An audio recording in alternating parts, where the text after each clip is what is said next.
ওনারে বসান, ওনারে নামাজ মোনাজাতের পরে আমি ঠিক করছি, বসেন না কেন? কি আছে আপনার? তাহলে উল্টা বসে বসেন আপনি। কিসের স্ববিরোধী বিরোধী? আপনি বসেন, আপনাকে আমি আরো ক্লিয়ার করছি। এখানে দাঁড়িয়ে আছেন কেন? বসেন, তাড়াতাড়ি বসেন। কারা এরা? কমিটি কারা? কিসের সেলফি তোলেন এখানে? বসেন, এখানে বসেন। এখানে সেলফি তোলার জায়গা এটা, বসেন। সম্মানিত উপস্থিতি, আরো কয়েকটা কথা না বলার কারণে ক্লিয়ার এখনো মনে হয় অনেকের হয়নি। আমি হাফেজি কোরআন বলতে এই যে এটাকে বুঝিয়েছি, যেটা আরবি টু আরবি শুধু।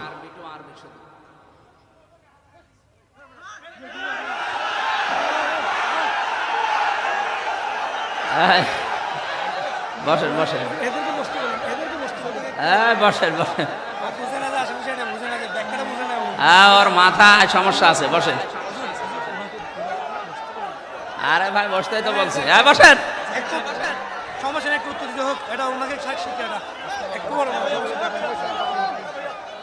থাক থাক থাক, না না বসতে বলার দরকার নেই ভাই, এমনি বসবে।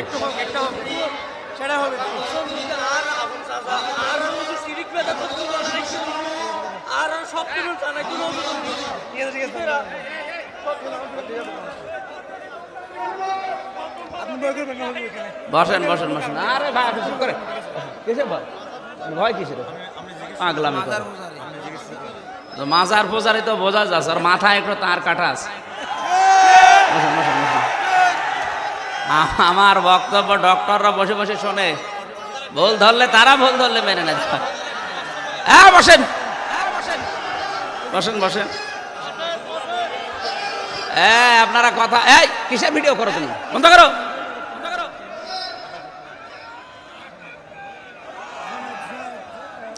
কথা বলা যাবে না, বসেন। ওই দু একটা পাগল ছাগল তো এমনি আসবে, ওর মাথার তার কাটা আছে। দরুদ শরীফ পড়েন, আল্লাহুম্মা সাল্লি আলা। আর এখানে দাঁড়িয়ে আছেন কোন কারণে? বসেন আপনি, বসেন। পরিবেশ ঠিক করেন। শান্ত পরিবেশকে যারা বিশৃঙ্খলা তৈরি করতে চায় এরা আল্লাহর দুশমন। উল্টা পাল্টা বুঝলে দরকারে মোনাজাতের পরে বসুক।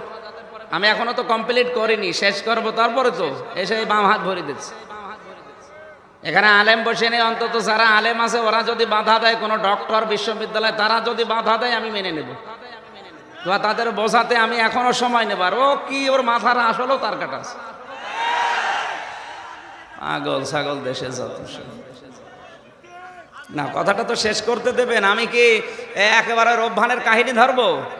এক কাহিনীতে মাছের কাহিনী বললে তো আমি 2.5 ঘন্টা কাটিয়ে দিতে পারি। কি দরকার আমার? যে ষড়যন্ত্রটা চলছে কোরআন নিয়ে, আমি এইটা ক্লিয়ার করার জন্য। হ্যাঁ, উনি বলছে যে স্ববিরোধী কথা হয়ে যাচ্ছে, যে তাফসীর ব্যাখ্যা বিশ্লেষণ যেটা আছে বিভিন্ন ভাষায় ওইটা ধরা যাবে ওযু ছাড়া, যে শুধুমাত্র আরবি টু আরবি এটা ধরা যাবে না। কথা দুই রকম হয়ে গেল। কথা তো দুই রকম না, কথা ঠিক আছে। আপনার যদি বড় কোনো নাপাকি শরীরে থাকে, স্বামী স্ত্রী ব্যবহার করে আসলেন, অথবা স্বপ্ন দোষ হয়েছে, এখন গোসল কি? আপনি এই অবস্থায় এসে আরবি টু আরবি কোরআন শরীফ ধরতে পারবেন না। এটা নিয়ে মতভেদ আছে বিভিন্ন আলেমদের ভেতরে। আমি অন্যান্য আলেমদের মতামতকে শ্রদ্ধা করি, কিন্তু আমি ওটা মানি না। এই যে হাত বুকে বাঁধা, নাভিতে বাঁধা, ছেড়ে দেওয়া, 3টা নিয়মই আছে। এখন আপনি যদি নাভিতে বাঁধেন, বুকে বাঁধা ঘৃণা করেন না, ঘৃণা করলে হবে না। এটাও তো একটা মত আছে, আপনি মানেন না তাই, কিন্তু ওটা তো একটা মত আছে। অন্য ভিন্ন মতকে আপনি শ্রদ্ধা করতে জানেন না কোন কারণে? ভিন্ন মতকে শ্রদ্ধা করেন, নিজেরটা আপনার কাছে ভালো লাগে আপনি আমল করেন।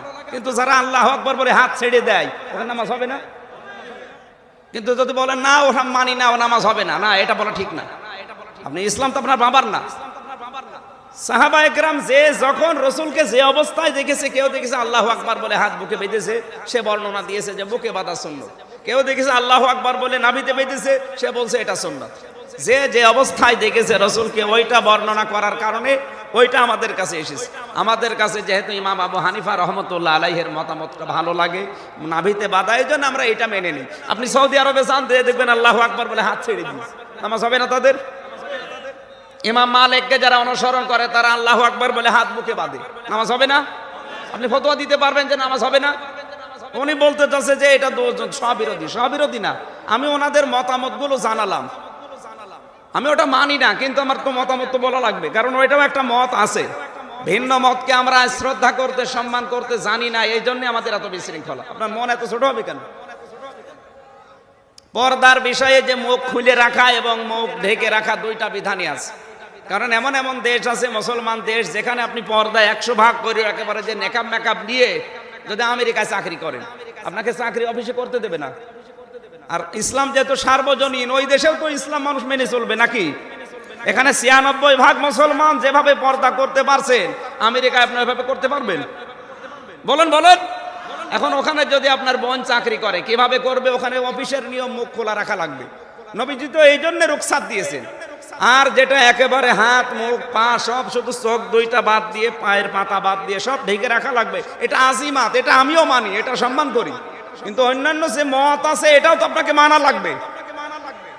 পর্দার নিয়ম হচ্ছে মুখমণ্ডল, হাতের কবজি, পায়ের পাতা আপনি যদি খোলা রাখতে চান রাখতে পারেন, আপনার জন্য ছাড় আছে।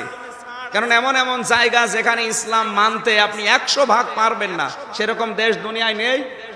খালি এই কুয়ার ভেতরে পড়ে আছেন, মনে করছেন যে এখানে যেভাবে মানছে আমেরিকায় মনে হয় ওইরকমই মানা যায়। আপনি যান, জীবনেও চাকরি পাবেন না, আপনি তো না খেয়ে মরবেন। সুতরাং বাস্তবতার দিকে যাওয়া লাগবে। শরীরে কোনো বড় নাপাকি যেটা আছে, আমি এই কথাটাই বলতে চাচ্ছিলাম। এসে উনি বললো যে আমার রাষ্ট্রীয় প্রোগ্রাম আছে, আমি চলে যাবো। তো তখন ওনারে আমি বসিয়ে রেখে কথা বলবো? কথা শেষ হয়নি, এসে বাম হাত ঘুরে যাচ্ছেন আপনি।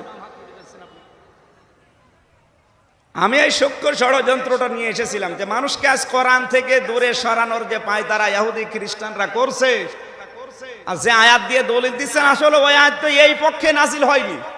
কোন আয়াত পড়তে হলে, বুঝতে হলে, বলতে হলে তার শানে নজুল আগে দেখতে হয়। কি দেখতে হয়? উসুলে তাফসীরের যে 23টা নিয়ম আছে, তার 13 নাম্বার নীতি হচ্ছে কোন আয়াত দিয়ে দলিল দিতে হলে তার আগের আয়াত পরের আয়াতের সাথে রিলেটেড কি আছে, সম্পর্ক কি আছে, এটা আপনাকে আগে জানা লাগবে। নয়তো আপনি আন্দাজে কোনো আয়াত পড়েই দলিল দিলে বিভ্রান্ত হবে। চট্টগ্রাম বিভাগে যে কথাটা বেশি ছড়ানো, নবী নূরের তৈরি না মাটির তৈরি, এই এলাকায় নেই। এইটা দিয়েই তো কেউ গরম সুন্নি, কেউ ওয়াহাবি, কেউ ঠান্ডা সুন্নি, কেউ মিঠা সুন্নি। অথচ যে আয়াত দিয়ে দলিল দেওয়া হয়, ওই আয়াতের আগে পরে কিন্তু বলে না।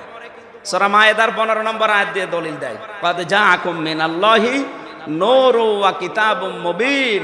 অবশ্যই আল্লাহর পক্ষ থেকে তোমাদের কাছে স্পষ্ট নূর এবং কিতাব এসেছে। না, এই লোকটা আসলে বিশৃঙ্খলা তৈরি করে দিয়েছে। কে গো এটা? এটা কে? হ্যাঁ, পাগল ছাগল স্টেজে আসতে দেন কেন? ওর জন্য মাহফিলটা নষ্ট হয়ে গেল। ওর পিঠের ওপরে 2টা কিল দিয়ে বিদায় করে দিন। আরে মানুষগুলো হয়েছে, এদেরও কোনো কমন সেন্স নেই। আপনারা দাঁড়িয়েছেন কোন কারণে? হ্যাঁ,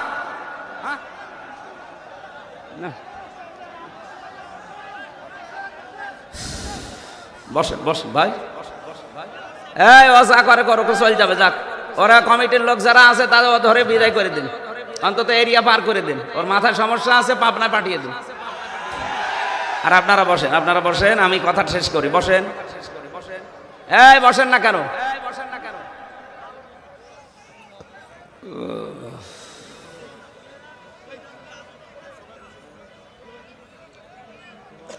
শয়তানের তো এখন আর কোনো কাজ কাম নেই, ওর পেছনে মনে হয় ভর করিস।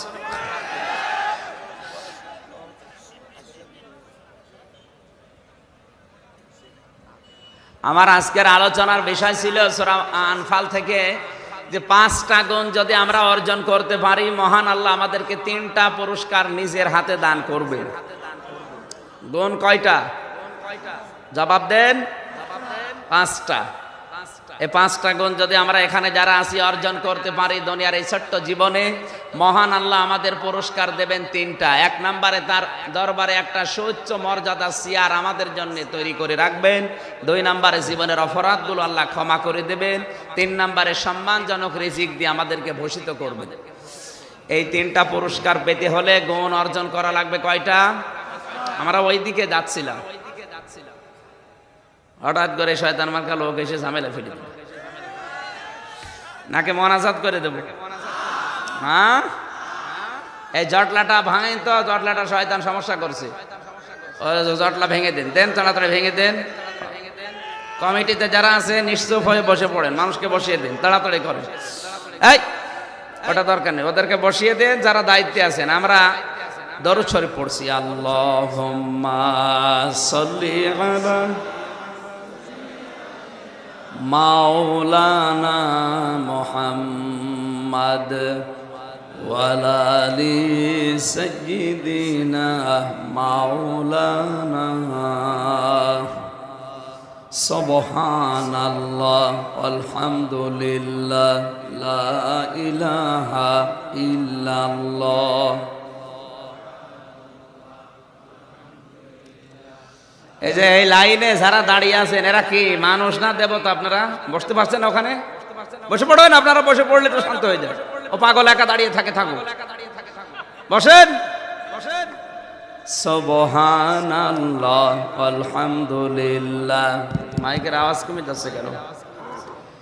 লা ইলাহা ইল্লাল্লাহ সুবহানাল্লাহ আলহামদুলিল্লাহ লা ইলাহা ইল্লাল্লাহ।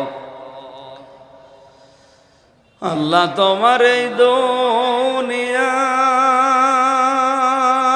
কেউ আসে কেউ চলে যায়, তবু তোমার ভয়ে কারো কাঁদে নারী হৃদয়। কক্সবাজারবাসী, আমি ওই বিষয়টা নিয়ে আর সামনে যেতে চাই না। আপনারা যদি না বুঝে থাকেন, যে কয়জন বোঝেননি আলাদাভাবে বসেন, ওদিকে গেলাম না। শয়তানের সূক্ষ্ম ষড়যন্ত্র ছিল কোরআন থেকে মানুষকে দূরে সরানো, তাহলে ও ওর মিশনে সাকসেস হয়ে যাবে। আমরা শয়তানের মিশন সাকসেস করতে অন্তত জীবন থাকতে দেব না। যে যেখানে আছি কোরআনের কাছে এসে আমাদের জীবনটাকে রঙিন করার চেষ্টা করব ইনশাআল্লাহ। দরুদ আর সালাম পাঠ করছে আমাদের নবী মুহাম্মদ রাসূলুল্লাহ সাল্লাল্লাহু আলাইহি ওয়াসাল্লামের প্রতি। এটা শাবান মাস, 11 তারিখ আজকে। কোন মাস? দেখতে দেখতে মাসটাও চলে যাচ্ছে। সামনে আমাদের বিশাল রহমত বরকত মাগফিরাতের যে মাস আসতেছে, রমজান। নবীজি দোয়া করতেন মাঝে মাঝে, আল্লাহুম্মা বারিক লানা ফি রাজাবিন ওয়া শাবান ওয়া বাল্লিগনা রমাদান। হে আল্লাহ, রজব এবং শাবানের বরকত আমাদের দান করো, আর রমজান পর্যন্ত আমাদের হায়াতটা বাড়িয়ে দাও। কেন? যেন আমরা ইবাদত বন্দেগী বেশি করে জান্নাতের নিয়ামত বৃদ্ধি করতে পারি। এই নিয়তে হায়াত চাওয়া আল্লাহর কাছে জায়েজ আছে। আমরাও হায়াত চাই, রমজান মাস পর্যন্ত যেন ইবাদত বন্দেগী আমরা বাড়িয়ে দিতে পারি। এই হিসাবে শাবান মাসে আপনারা যদি চান প্র্যাকটিস করার জন্য রোজা রাখা আরম্ভ করে, বিশেষ করে নফল রোজা প্রত্যেক বৃহস্পতি এবং সোমবারে। নবীজি বলেন প্রত্যেক বৃহস্পতি সোমবারে আল্লাহর দরবারে বান্দার আমলনামা হাজির করা হয়। আমি রোজা রাখা অবস্থায় চাই যে আমার আমলনামা যেন আল্লাহ আমার আমলনামা রোজা রাখা অবস্থায় দেখে, তাহলে আল্লাহ আমাকে মাফ করে দেবে। দ্বিতীয় নম্বরে নিজের শরীরকে সুস্থ রাখার জন্য, যাদের জীবনে কঠোর কোনো পরিশ্রমের কাজ নেই, এই মানুষগুলোর আসলেই দরকার রোজা রাখা। প্রত্যেক চন্দ্র মাসের 13, 14 এবং 15 তারিখ রোজা রাখলে একদিকে শরীর সুস্থ থাকে, যদি কঠোর পরিশ্রমের কাজ না হয়। ভাটায় কাজ করছেন আপনি, অথবা আগুনের পাশে দাঁড়িয়ে কোনো বয়লারে কাজ করছেন, এগুলো বাদ দিন। রিকশা, ভ্যান অথবা এরকম কঠোর কিছু সারাদিন পরিশ্রম করে আপনাকে চালানো লাগছে, এই কাজগুলো বাদ দিয়ে দোকানে বসে আছেন, এসি রুমে আছেন, এরকম সহজ কোনো কাজ যদি আপনার কর্মজীবনে থাকে, তাহলে ইচ্ছা করে হলেও অনিচ্ছা করে হলেও রোজা রাখবেন। তাহলে আপনার শরীর একদিকে সুস্থ থাকবে।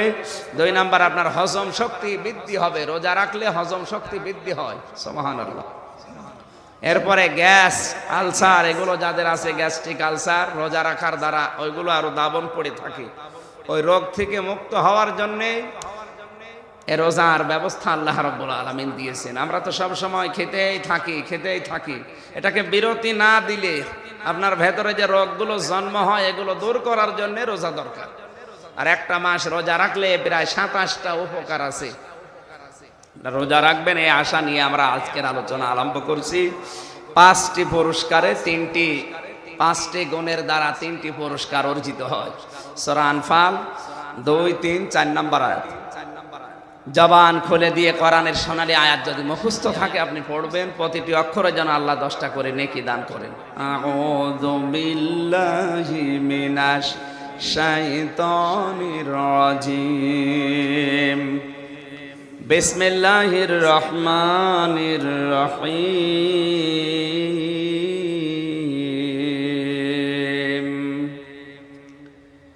ইন্নামাল মুমিনুনা আল্লাযীনা ইযা যুকিরাল্লাহু ওয়াজিলাত কুলুবুহুম ওয়া ইযা তুলিয়াত আলাইহিম আয়াতুহু যাদাতুহুম ঈমানা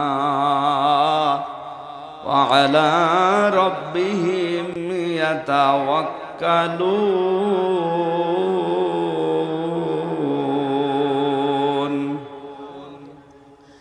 আল্লাহ পাক বলেন, আমার দৃষ্টিতে মুমিন তো তারা। আবার বলেন তো কার দৃষ্টিতে? বলেন সবাই।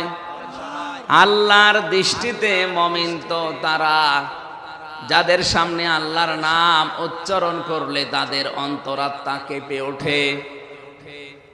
এখানে শিক্ষার বিষয় হচ্ছে আল্লাহ কিন্তু কোনো বেঈমানের পরিচয় দিচ্ছেন না।